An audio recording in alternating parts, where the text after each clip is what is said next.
Hello, everybody, and welcome to this new episode of People of Clubhouse. My guest today has some very valuable information to share with women in particular all over the world. He is an experienced professional bodyguard and a previous veteran of he's a veteran of the US Army. So he is highly trained, he knows what he's talking about, and he has so much to share with you about your personal safety. James, fantastic to have you here with us. Yes, thank you. Thank you for the great introduction. Thank you very much. So tell me, your training, the way I can see from your photos that you're a big man. And Yes. you go to the gym. How many hours do you spend in the gym, James? Oh, I put some work in the gym and in the dojo as well. We train martial arts as well. Of course. Yeah, yeah. What So kind of I martial arts? Tell me a few, like the names. What kind of so I started off in jiu-jitsu with a style that we had called Sanukis, and now I am working with Grandmaster Samuel Scott in Maryland. Okay. And that one is called Combat Kuntao, which is another street. Never heard any of that. Like, what do you use in those kinds of martial arts? Like, So what is the combination? Physical power, mental power? What? Tell me. I'm very it's curious. it, it's it's more like of a street martial arts, Okay. Uh-huh. hands-on Filipino boxing foundation, Uh-huh. and some grappling. And it's good for what I do for close quarters, Yeah, of course. because a lot of times we're close quarters with our client and interacting with people, so we're up close. So it's a lot of uh, great uh, wrist locks, chinas, what we call them, that we can use to stop the threat pretty quick. So Interesting. it's great And for so street fighting. for street fighting and when you're not armed, or does it also Right. when you're not armed, Well, I so can with your bare hands? yeah I can be armed or not armed and use my defensive tactics is what we call it. Okay. Uh-huh. And you've worked, what kind of people do you, yeah, may I know some information like about your clients in general, not names, but I mean, what kind of Um, clients? Celebrities, so yeah, millionaires, so what? a lot of the clients that I've worked with over the last 20 years has been mainly, well, I started off in the military, in the Navy. Yes. So I did a lot of high-ranking military officials. We So worked like with as in some, motorcades and this kind of thing. yes, yep. Okay. Uh-huh. The police sirens going, the whole Wow. nine. Like we see And in the movies. You're the yeah, guy. Yeah, okay. yeah, suits, Oh wow. All right. earpieces, and sunglasses. Okay. And And protective gear and this kind of thing, yeah, or yeah, all right. yeah. Wow. And so we did high-ranking military officials, government officials, dignitaries, diplomats, a lot. And then when I got into the private sector, it was a lot of VIPs from the corporate world. Of course, some celebrities, some athletes as Interesting. well. And you've been And in the Middle East, obviously. I can see oh on yes, your bio. I'm not going to be asking you about the names here, but, yeah. yeah. So it's interesting to talk to somebody who's been with so much experience around different countries and different industries and different types of people who just out of personal curiosity, what's the kind of person that would be your ideal client? Is somebody who doesn't give you a headache trying to protect them? What are they Um, like? well, they all give you some type of a That's headache. exactly why I'm I don't, asking you. yeah, and that's because of um, it just varies for different Yeah. clients, because it just depends on the different threat level for each client. Of So, for course. example, Yeah. you may have a dignitary or a high-ranking military official, and they may have a certain life-threatening death threat, with a, you know, um, with and someone say, hey, give me a hit on them, $20,000 or $50,000 that one of my clients had. And then you have the celebrity where their fame is the problem. They can Yeah. walk into a store or a Yeah, and then restaurant, people are all and over then them, it's a fans all over the place, and right, this kind of thing, and and they're then trying it's to get close to them. Yeah, right, and then it's a mob because yeah. they recognize the person. So it just depends on the threat level And also, if and people who the want person to is. take selfies and so on, sometimes that's dangerous because you can Right, read the location from the photo and then find exactly where the person is, and then it could get dangerous. Yeah, right, I know many right. So we celebrities who try would not to rather do not that. do that. Yeah. Hmm. Yeah, but when we're just moving from place to place with celebrities, I didn't know they're going to do that. So the good thing about dealing with celebrities, uh, when they're moving place to place, you know, a lot of times, they may say, let's go to the mall or let's go here. Hmm. And that throws off any potential threat Or because yeah. we Hmm. don't know where we're really going to go sometimes. And so the person wouldn't know neither, So it just depends. We try to do an advance in everywhere we go. And did you ever have like a really dangerous situation with some VIP around the world where it got Oh, too close to being a oh catastrophe? yes, Yeah. oh yes, Yeah, tell yes. me, tell me one story. Yes. Yeah. Yeah, this is happened, in the Middle East a couple times. Um, Outside of that, I've had to, you know, I guess I would call it as I give someone a handshake, Uh huh. and from doing a handshake, I can Really? make them, Yeah, make okay. them pressure points. I You can, can make them regret that they ever met you. yeah, yes. Just shake their hand with a smile. Oh my God. Okay, so basically you're trained to kill with your bare hands. So I'm wondering, the bad luck of anyone who is put in your way at odd ends with you.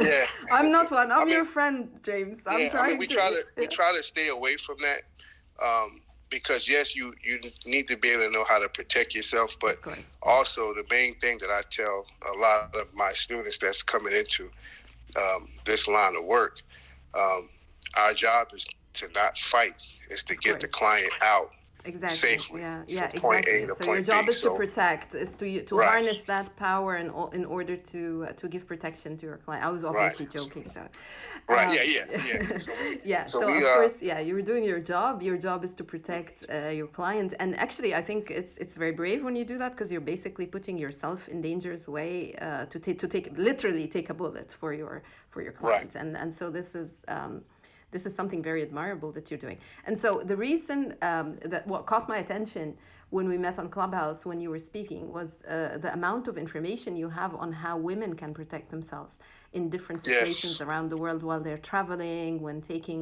Ubers and lifts and this kind of thing. And I think this is amazing information I'd love to offer my audience. So go ahead. I'm not going to interrupt you. Just give us as much information as you can, advice, bullet point advice for women Yes. right here. So go ahead. Okay.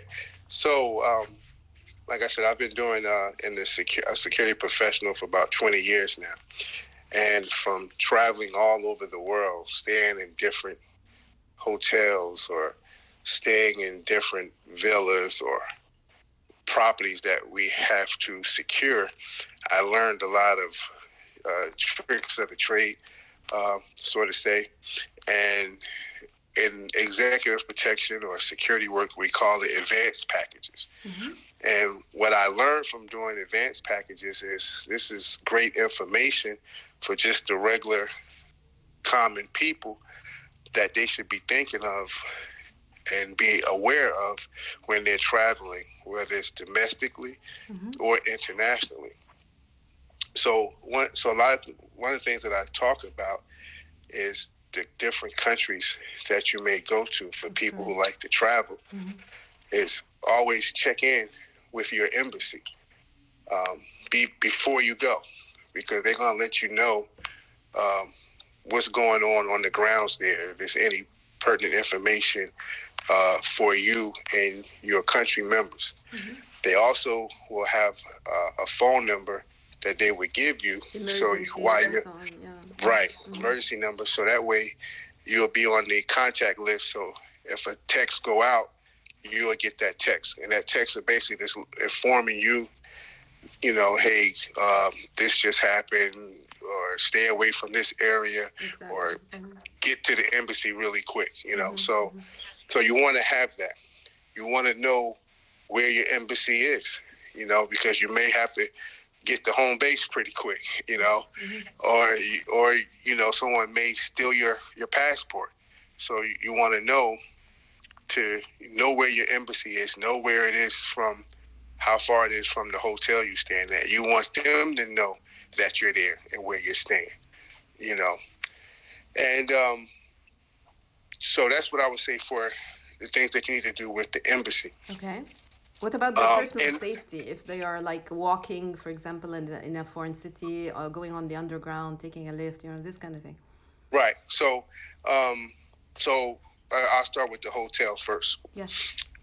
So one of the things that I teach people is men and women to really is when you're checking in a hotel, it's a certain way you should do it, because a lot of times, especially with women, you don't know who's watching you, and they're looking for the easiest person that they can take. If you're giving off signals that you're lost or not focused or too focused on your phone, for example, things like that. Right. Yeah. They're looking for the easiest target. Snatch and grab. That's the easiest. And in this human trafficking or women trafficking business, it's $150 billion industry. So wow. You have to be careful. So one thing I tell people, be mindful. When you check into a hotel, first, you don't know who's in there. Always think somebody's watching. Especially if you're from another country, you're gonna stand out anyway. Exactly. So so when you check into the hotel, what I do when I walk up to the counter, I introduce myself and say I'm here to check in. And I say, when you give me my room, do not say my room number out loud, please. First thing I tell them. Okay. Once you check in and the room is paid for, you don't have to keep that room in your name.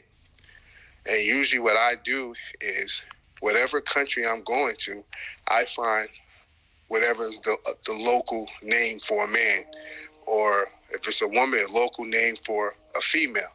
And you put the room in that name.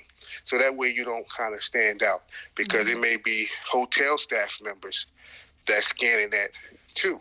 Yeah, and yeah. They all part of it's all part of a team. Especially if the person is well known or right, could be targeted somehow. Yeah, obviously. Right. So that's the one thing. So I would say, don't just tell them not to give your room number out loud. Just give you the key, and always know that someone is watching. Change the name that the room is in. And now some people say this is a preference. Some people say they like to, tell the front desk no calls. I don't like to do that. I want the calls to come, because if there is a potential threat and someone is calling to warn you. That that gives you a warning that, hey, somebody knows where you are. Yeah.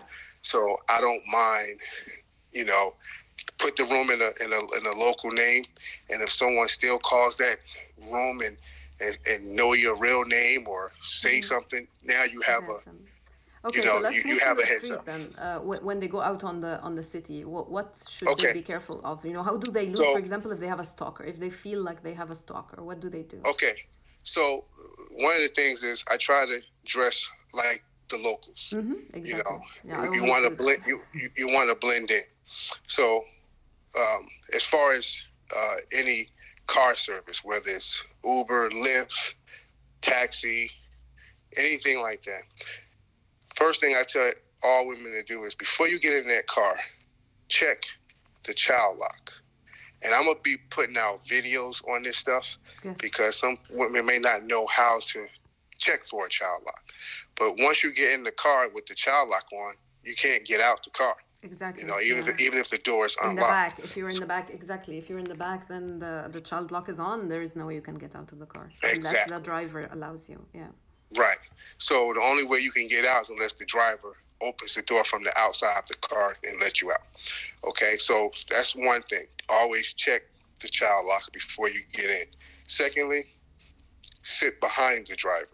Oh, even if he has interesting. even if he has stuff there, he may put his bag or papers, or because that will try to get you to move to another Interesting. Well, why is seat. that? Why especially that So position? the reason why I tell people to sit behind the driver, now you have some offense.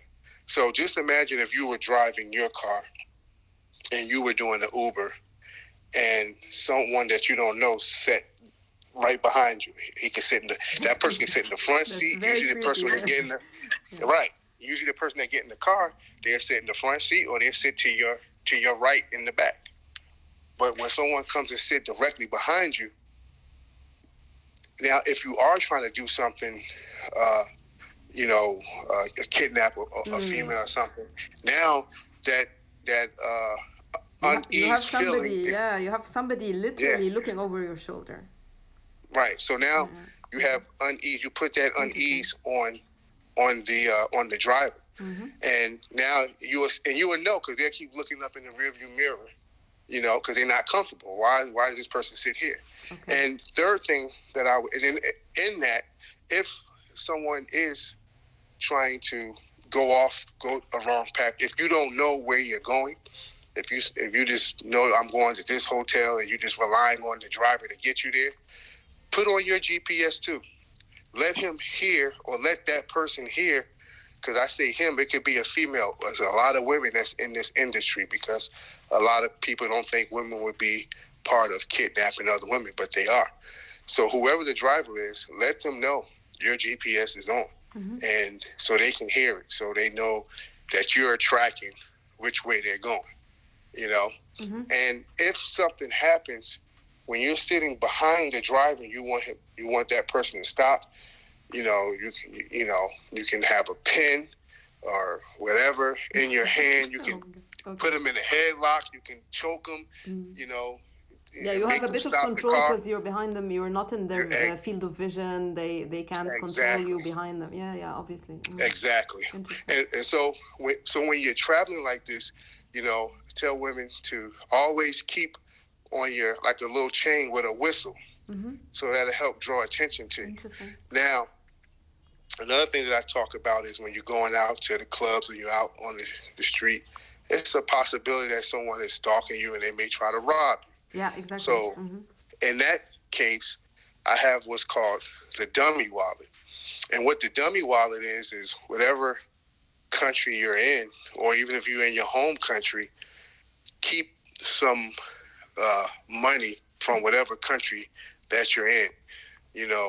I guess for me, being from the United States, I would put like $20 worth of like a bait. whatever You country. just bait them, right. And you just give it to them, and they take it and run, and that's it. Yeah, exactly. And then you could put in there an expired or old debit card or a credit card or something like that, and that's about it. And then when the attack happens, hey, you can just give them that.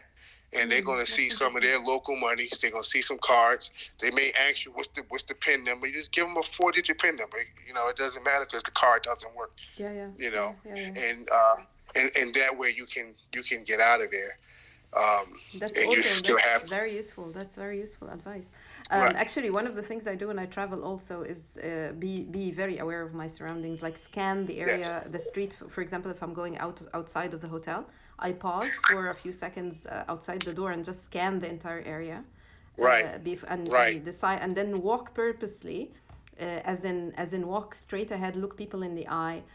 Don't mess up too much with my bag or my phone or things like that, and look as if I'm alerted and looking people in the eye, and look like I know where I'm going, things like that. When you ask for directions, you want to stay a couple of paces away from the person you're asking. Don't get too close to the person to ask them direction. And those things have worked for me actually. I travel quite a bit. And in some countries are a lot safer than others. For example, in Scandinavia, it's very safe for a woman to walk in the street any time of day. But other countries, it's very dangerous. and so you, Right. yeah, women are in a very difficult position And I sometimes. was, and I would say this too.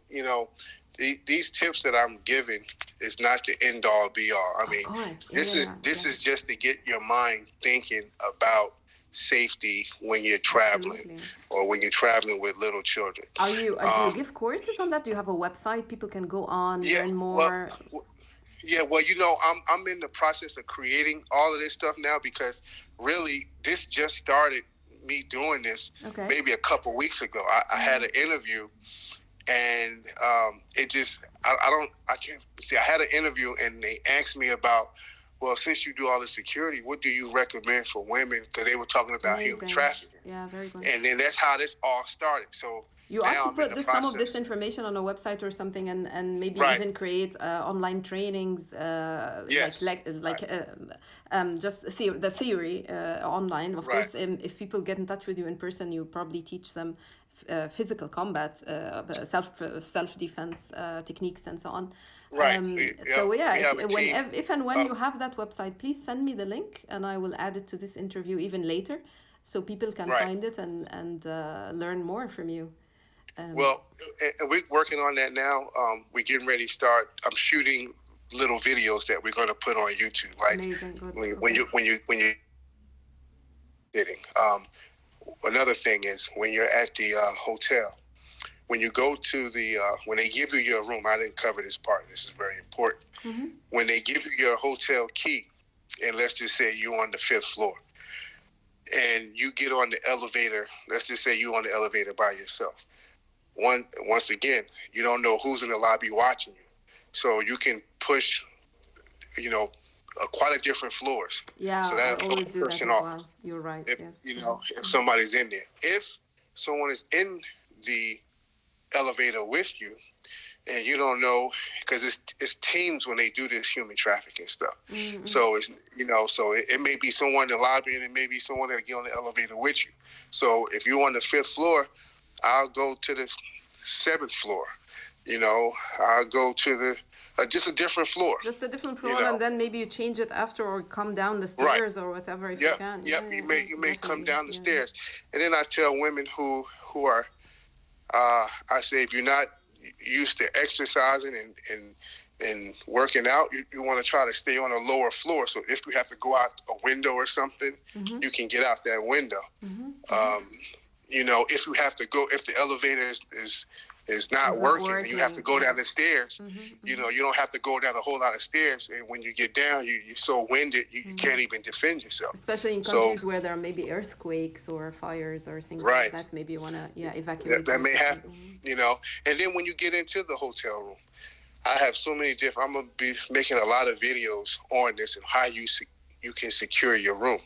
And it's just simple things as a doorstop that We're you can gonna have keep. to wait for the videos. We're running out of time. Yeah, yes, I'm going to get these videos out. Actually, we're going to start pumping these videos out within the next week or so. Send me a link to your YouTube channel yeah. or your website, and definitely we'll add it to this interview. Thank you so much, James, for being with us and for being so generous with your information. Coming from an expert, this is very valuable. So I'm really grateful. Thank you very much for joining me today. Yes, ma'am. Thank you. Thank you very much. Everybody, thank you for listening in. This is Sahar, and I'm done speaking.